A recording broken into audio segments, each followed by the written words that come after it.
que saíra de Deus e para Deus voltava. Olha o texto que bonito. O Pai deu tudo nas mãos de Jesus. Orígenes diz: o Pai entregou todas as coisas em sua mão, ou seja, em seu poder.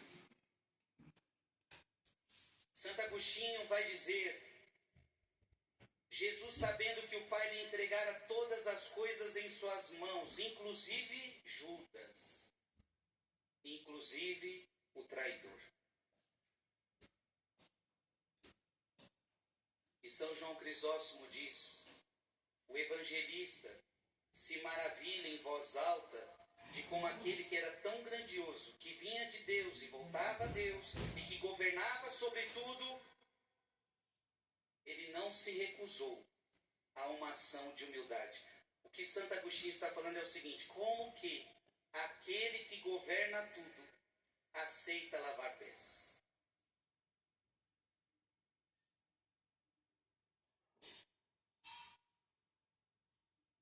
Será que o dono de uma grande empresa aceitaria lavar os pés dos seus funcionários? Onde está o dono da grande empresa?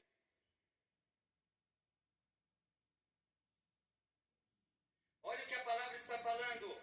O Pai entregou todas as coisas em suas mãos. Ele é o Senhor de tudo. E Ele não resiste em fazer uma ação de humildade.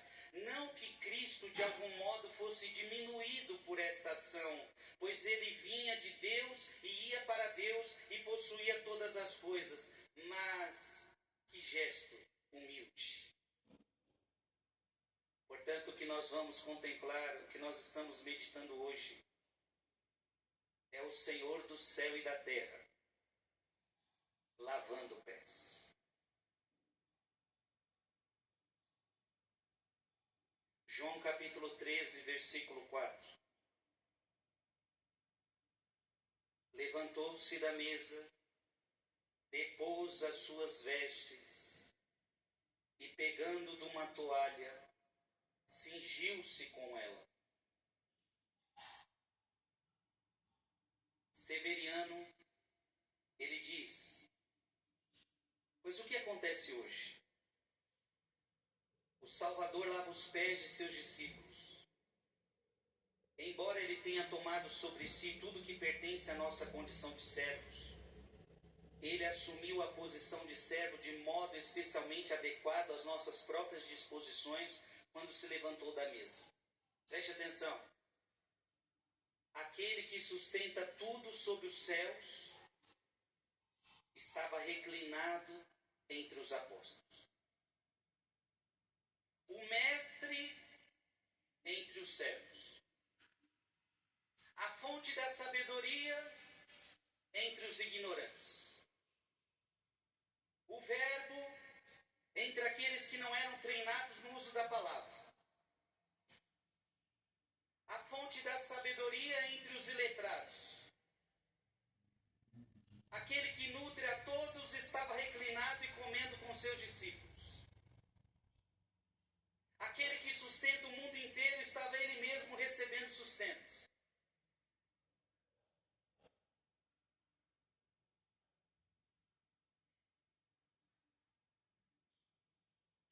Além disso, ele não se contentou com o grande favor demonstrado a seus servos ao compartilhar uma refeição com eles. Pedro, Mateus, Filipe e homens feitos de pó reclinavam-se sobre ele. Enquanto Miguel, Gabriel e todo o exército de anjos estavam de pé, ó maravilha, os anjos estavam de pé com temor, enquanto os discípulos se reclinavam com ele na mais profunda familiaridade. E ainda assim este prodígio não satisfez, ele se levantou da mesa, como diz a Escritura. Aquele que se reveste de luz como de uma veste, estava coberto de um manto. Aquele que cobre os céus com nuvens, cingiu-lhe de uma toalha.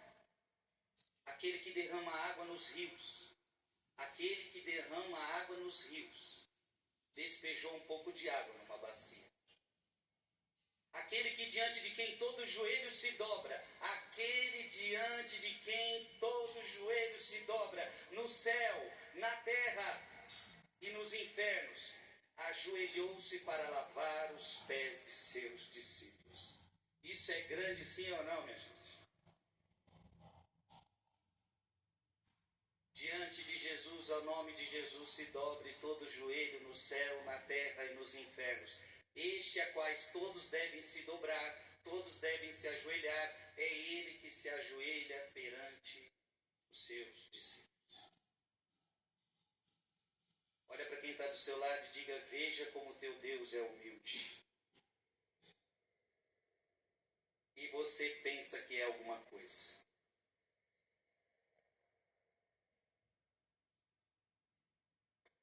Dá vergonha ou não dá?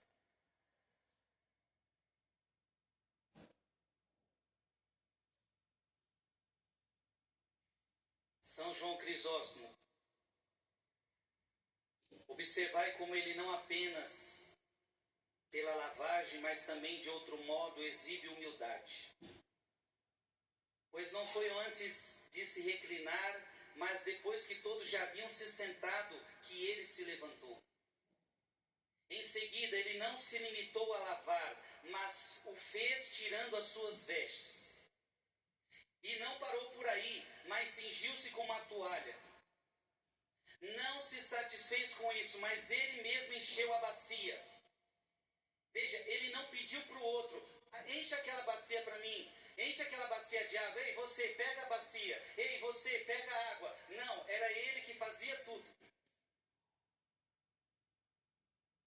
Ele fez todas essas coisas pessoalmente, mostrando por meio de todas elas que devemos fazer tais coisas quando estamos envolvidos em boas obras, não apenas por aparência, mas com todo empenho.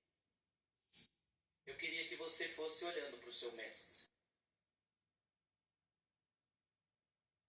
Teófilo de Alexandria, ele diz: o que há de mais contrário à expectativa do que isto? O que mais inspiraria temor? Aquele que se reveste de luz, como de uma veste, está cingido como uma toalha. Aquele que segura as águas nas nuvens e sela o abismo com o seu nome temível está envolto por um cinto. Aquele que junta as águas do mar como num odre e derrama água numa bacia. Aquele que cobre seus aposentos superiores com água lavou os pés dos discípulos. Aquele que mediu o céu com a palma das mãos e mantém a terra em seu punho, com as mãos imaculadas enxugou os pés dos seus servos.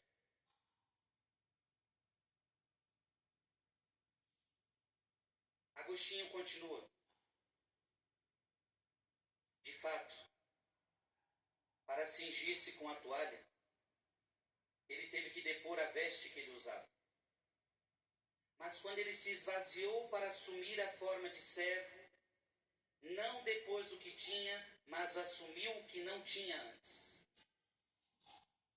Quando estava prestes a ser crucificado, de fato, ele foi despido de suas vestes. Quando morreu, foi envolvido em lençóis. E todo esse sofrimento ele suportou pela nossa purificação. Repete comigo: todo esse sofrimento ele suportou para a nossa purificação. Porque tão grande é a beneficência da humildade humana, que a própria majestade divina dignou-se a recomendá-la por seu próprio exemplo. Pois o homem orgulhoso, diga, bata no teu peito e fala: eu sou orgulhoso. A diferença de nós aqui é que alguns são mais, outros menos. É a única diferença. Mas bata no peito e fala: eu sou orgulhoso. Pois o homem orgulhoso pereceria eternamente se não fosse encontrado pelo Deus humilde. Ah, que palavra linda. Santo Agostinho está dizendo: você ia se perder, você ia perecer para sempre, se o Deus humilde não tivesse encontrado você orgulhoso. Nós fomos salvos graças a um Deus humilde que veio ao nosso encontro. Lucas 19:10, porque o Filho do Homem veio buscar e salvar o que estava perdido. E como ele se perdera imitando o orgulho do enganador. Nós estávamos perdidos, por quê? Porque nós imitamos o orgulho de Satanás. Agora, ao ser encontrado, imite a humildade do Redentor, Santo Agostinho está falando. Você está entendendo, sim ou não? Vamos lembra de Adão e Eva? Por que vocês não comem daquele fruto? Ah, porque Deus falou que nós podemos comer de todas as árvores, menos daquela. Ah, mas no dia em que vocês comerem, vocês se tornarão como deuses. O demônio injeta em Adão e Eva o pecado do orgulho.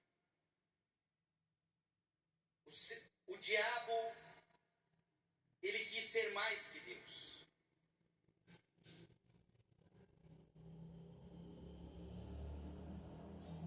Por isso Miguel o vence. Quem como Deus? O nome Miguel. Quem como Deus? E é tão verdade isso que o demônio revela isso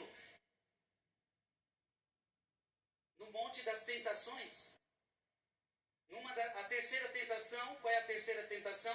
Se você me adorar, Jesus, se você me adorar, ou seja, o demônio quer que Jesus o adore, esse era o desejo do demônio, que Deus o adorasse, ele quer ser mais que Deus.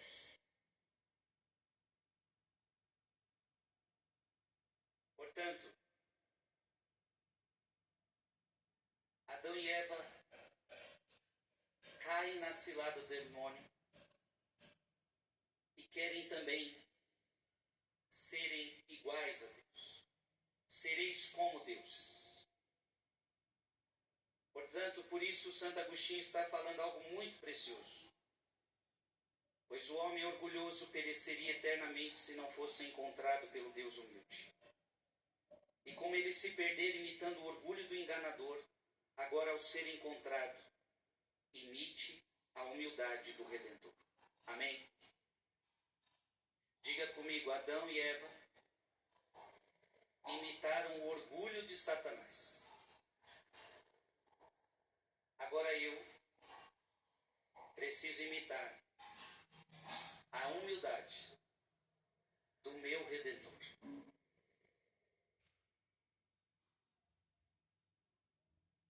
João capítulo 13, versículo 5. Em seguida deitou água numa bacia e começou a lavar os pés dos discípulos e a enxugá-los com a toalha com que estava cingido.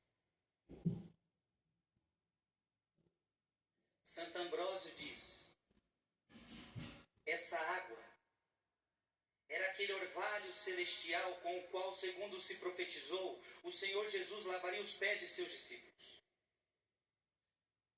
E agora que se estendam os pés das nossas almas. Que agora se estendam os pés das nossas. Jesus não queria purificar pé, minha gente. Jesus queria purificar o quê? A alma. O Senhor Jesus deseja lavar também os nossos pés. Ou seja, as nossas almas. A água é o orvalho da mensagem celestial, ou seja, o que lava a sua alma é a mensagem do céu, é a mensagem divina, é a mensagem do Evangelho. Lava os passos de minha mente para que eu não volte a pecar. Lave os passos da minha mente para que eu não volte a pecar. Lava o calcanhar do meu espírito para que eu possa abolir a maldição e não sinta a picada da serpente em meu pé interior. Aonde a serpente nos picou?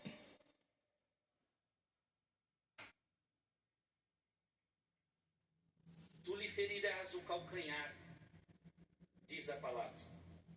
Ela te ferirá o calcanhar.